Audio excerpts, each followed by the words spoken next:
그 성도들이 예수 그리스도의 은혜를 누리고 더 나아가서 그 많은 사람들 중에 장로님으로, 권사님으로, 안수집사님으로, 차량 운전자로, 봉사자로 세운 그것 또한 얼마나 귀한지 몰라요. 선택받은 거잖아요. 하나님의 나라를 세워나가는 그 일꾼으로 부름을 받았어요. 그래서 주님은 착하고 충성된 종아, 그렇게 복을 주시는 거예요. 그렇게 생각해 보면 저와 여러분들은 존귀하게, 하나님이 존귀하게 여기시고 사람에게 존경을 받는 것은 당연한 겁니다. 한편으로는 우리 성도들은 한없이 부족한 존재, 그렇게 말씀드릴 수도 있어요. 시편 103편 14절에 보니까 우리가 단지 먼지일 뿐임을 기억하심이로다. 여러분, 먼지 뭐 이렇게 이야기하고, 여러분, 먼지가 히브리어로 아파트가 아니고 아파르라는 거예요. 아파르가 뭐냐 하면 흙이라는 겁니다. 흙. 하나님께서 아담을 흙으로 지으시고 그 코에 생기를 불어넣으셔서 생명이 됐다 그러는데, 우리는 흙으로 만들어진 그런 육체를 가진 존재라는 거죠. 흙이 뭐냐? 인간의 몸의 재료, 그렇게 이야기하고, 인간이란 영어 뜻이 휴먼이라는 건데 흙이라는 라틴어의 휴머스에서 나온 거예요. 그러니까 우리의 근본은 흙으로부터 왔다, 그렇게 생각합니다. 그래서 우리가 부족한 것도 있고, 때로는 실수하기도 하고, 때로는 죄를 짓기도 하는 그런 연약한 존재이기다라는 거죠. 한편으로는 하나님이 영이 우리 속에 임하셔서 우리가 생명이 되고 존귀한 존재이기도 하지만, 또 한편으로는 우리가 흙으로부터 왔기 때문에 무한히 연약하고 부족하고 나약한 존재가 만나서 이루어진 게 저희고 여러분들이에요. 그렇다면 저와 여러분들은 어디에 무게중심을 둘 거냐? 어디에 방점을 찍을 거냐? 나는 하나님으로부터 부여받은 그 존귀한 존재라는 것에 무게중심을 두는 사람들은 분명히 존귀한 삶을 살아갈 줄로 믿습니다. 나는 흙 같은 존재인데, 먼지 같은 존재인데, 아무것도 아닌데, 그렇게 거기에 무게중심을 두면 늘 낙심하고, 늘 괴로워하고, 늘 비참해하고, 아마 인생은 그렇게 흘러갈 거예요. 어디에 우리가 중심을 주느냐에 따라서 우리의 삶이 달라지고, 우리의 생활이 달라지고, 우리의 축복이 달라질 것인데, 오늘 성경은 뭐라고 이야기합니까? 귀히 여기라. 한번 따라합시다. 귀히 여기라. 사람이 지도자든 누구든 하나님의 눈길을 통해서, 손길을 통해서, 은혜를 통해서 우리가 귀히 여긴 역사가 우리 가운데 일어나기를 예수 그리스도의 이름으로 기원합니다. 하나님이 나를 지으셨고, 예수님이 나를 위해 죽으셨고, 지금도 우리에게 예비된 하나님 나라가 있다는 사실들을 기억하시고 서로 격려하고 존중히 여기고 화목하고 사랑하는 공동체가 되기를 예수 그리스도의 이름으로 기원합니다. 여러분, 초대교회에 엄청난 박해가 있었다 알고 계시는 거죠. 카타콤이라는 지하 도시가 있어서 무덤을 피해서 그 안에 들어가서 살았던 지하 도시. 어떻게 가도 뭐 그런 도시가 형성되어 있더라고요. 박해를 피해서 살기 위해서 도망갔는데, 그 초대교회 성들이, 그 사람들의 기도의 내용이 자기들을 이 지하 도시로 보낸 로마를 위하여, 황제를 위하여, 심지어 저를 위해서 기도한다라는 것입니다. 초대교회 성도들이 그랬어요. 그러면서 카타콤 벽에 이런 글귀가 있다고 합니다. 우리는 서로 사랑함으로 천국이 무엇인지를 경험한다. 사랑함이 천국이 드러나는 거예요. 얼마나 환경이 어려웠을까요? 얼마나 불안하고 염려스러웠을까요? 그러나 그들이 서로 사랑하고 존중함으로 하나님의 나라가 그 안에 이루어진 줄로 믿습니다. 사랑함으로 하나님의 나라를 경험한다. 여러분들이 천국을 경험하고 싶다면, 여러분 가정이 천국이 되고 우리 교회가 천국이 되고 이 세상이 천국으로 나아가기를 원한다면 사랑하는 것밖에 없어요. 존중히 여기는 것밖에 없어요. 시기하고 질투하고 미워해서 그는 아마 지옥이 될 것이다 라는 생각이 듭니다. 오늘 예배하는 모든 성도들은 일꾼들을, 수고로 일하는 그분들을 존경히 여기고, 우리 모두가 사랑의 공동체가 되어서 천국이 우리 가운데 이루어지는 그런 사랑의 공동체 되기를 예수 그리스도의 이름으로 기원합니다. 마지막으로 성도들은 연약한 자들을 돌봄에 있어서 인내함으로 선을 따르라. 14절 15절 말씀 한번 같이 읽어봅니다. 시작. 또 형제들아 너희를 권면하노니 게으른 자들을 권계하며 마음이 약한 자들을 격려하고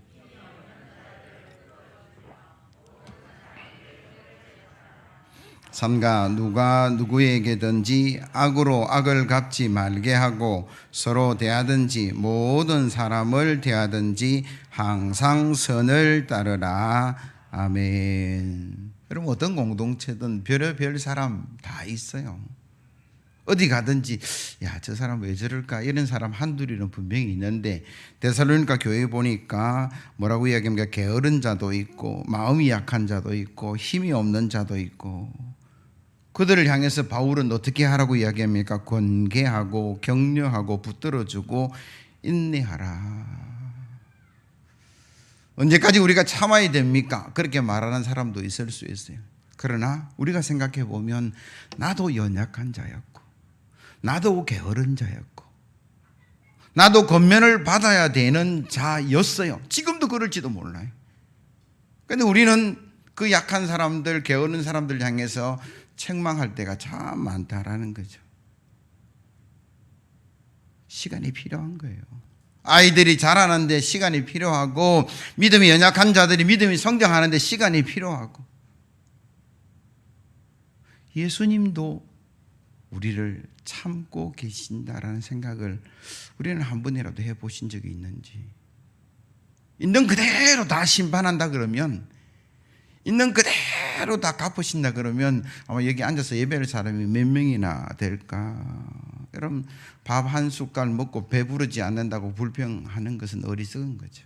한 술에 배부를 수 없어요. 시간이 가야 되고 또 열심히 노력하고 애써야 되고 특별히 하나님의 그 나라가 이루어지는 것에 인내가 필요하다 그렇게 이야기합니다.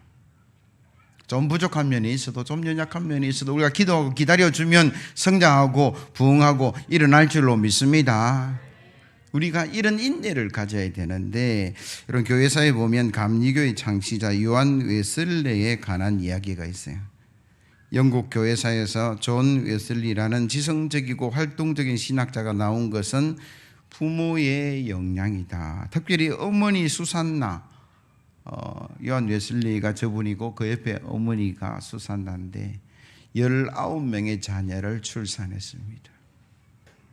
그리고 요한 웨슬러를 감리교 창시자로 키울 정도로 엄청난 교육가이기도 하고 사랑이 많은 남편도 목사였고 아들도 목사가 되었는데 이 19명의 자녀를 키우는 그 모습이 얼마나 힘들었을까. 일 하나를 소개하면 이렇습니다.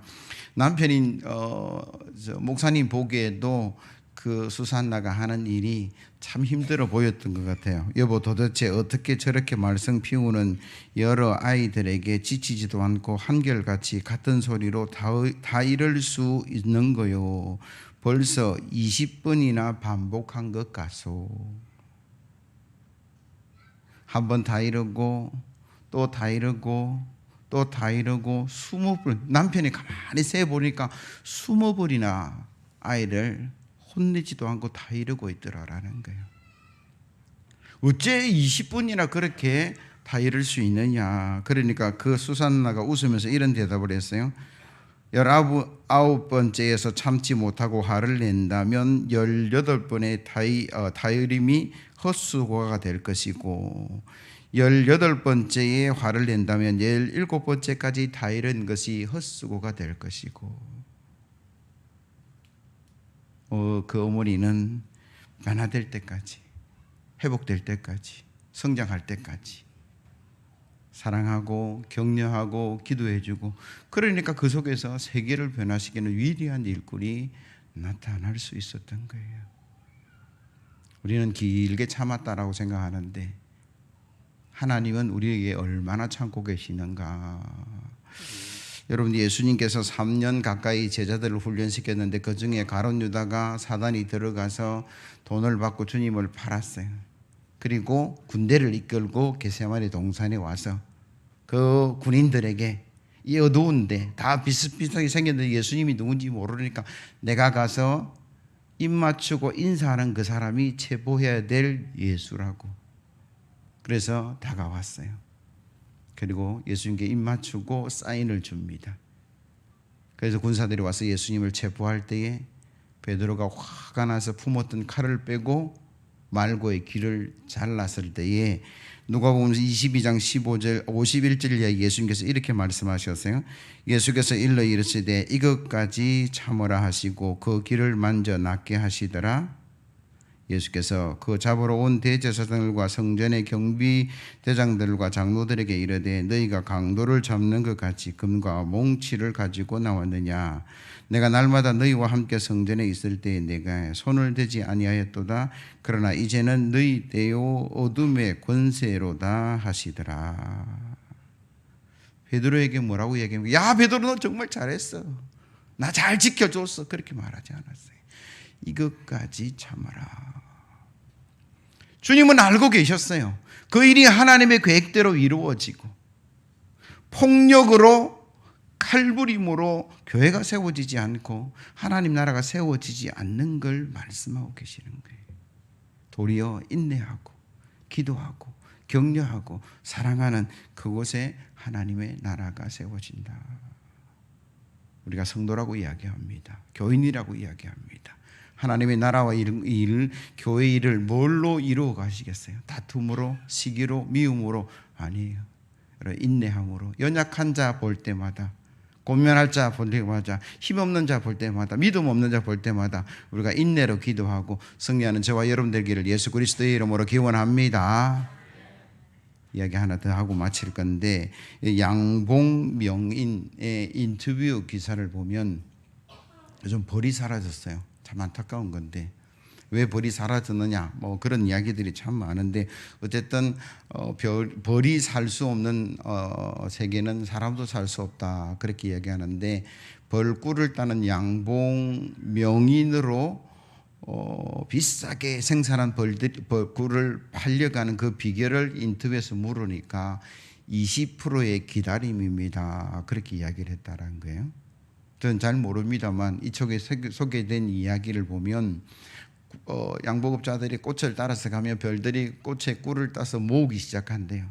그런데 벌통의 80%만 채우고 20%는 안 채운대요. 그 20%는 뭐냐? 밀랍을 만드는 일에 집중한다라는 거예요. 그런데 양복업자들이 수입을 많이 내기 위해서 그 20%의 시간을 기다리지 못하고 80% 싹 걷어내고 다시 넣으면 또 80% 채우고 또 싹 걷어내고 하는데 양복명인이 하는 이야기는 그 20%의 밀랍이 채워질 때 그 벌꿀의 맛이 최고가 된다라는 거예요. 같은 지역에서 생산했고 같은 사람이 만들어냈고 다 비슷비슷한 벌들이 꿀을 만들었지만 그 꿀맛은 하늘과 땅 차이다라는 거죠. 처음에는 손해가 났대요. 그러나 조금 지나니까 사람들이 그 꿀맛을 알고 알아주는데 80%의 꿀을 따는 사람보다 20%를 기다려서 따는 사람의 그 꿀값이 3배, 4배 올라가더라라는 거예요. 그러면서 명인이 됐다라고 이야기를 하고 20%의 기다림이 최고의 꿀을 만들어내는 비결입니다. 다 같이 밥 먹고 잠자고 월드컵 보고 흥분하고 기뻐하고 살아가는 인생 가운데에서 우리의 인생이 명품이 되고 우리 하는 일이 명인이 되는 것은 20%의 기다림의 시간이 필요한 거죠. 때로는 우리가 원하는 대로 안 될 수도 있어요. 때로는 내가 바라는 방향으로 나가지 않을 때도 있을 겁니다. 그때 우리는 뭐 해야 되느냐? 슬퍼할 수도 있고 싸우고 다툴 수도 있지만 하나님의 뜻이 이루어짐을 믿고 기다리고 기대하고 인내하는 것. 그게 내 문제라 할지라도 우리 가정의 문제라 할지라도 교회 속에 연약한 자들, 게으른 자들, 그 부족한 자들의 일이라 할지라도 오늘 사도 바울은 뭐라고 이야기합니까? 인내하라. 거기에 하나님의 선한 뜻이 드러날 것이다. 못 기다리고 싸워버리면, 못 기다리고 다투어버리면, 못 기다리고 뭔가 내 마음대로 가버리면 그 공동체는 무너질 수밖에 없는 거예요. 말씀을 정리합니다. 이 땅에 완전한 자가 아무도 없어요. 완전한 공동체도 없습니다. 그래서 데살로니가 교회의 지도자가 어떻니, 평신도가 어떻니, 그런 다툼의 소리가 사도 바울에게 들려올 때 사도 바울은 뭐라고 권면합니까? 그래도 앞장서서 일하는 사람들의 수고를 알아주는 것에 선을 따르고 그들을 존귀히 여기고 연약하고 부족한 자들에게 나무라거나 다 이렇게 하지 말고 다 이루고 격려하고 사랑하고 기다려주는 그 공동체가 되어서 하나님의 선한 역사를 이루어가라. 그렇게 말씀하시는 이 말씀을 따라서 우리 교회도 수많은 일꾼들을 그 수고를 알아주고 존귀히 여기고 서로 협력하고 사랑해서 하나님의 선한 공동체 이루어가기를 예수 그리스도의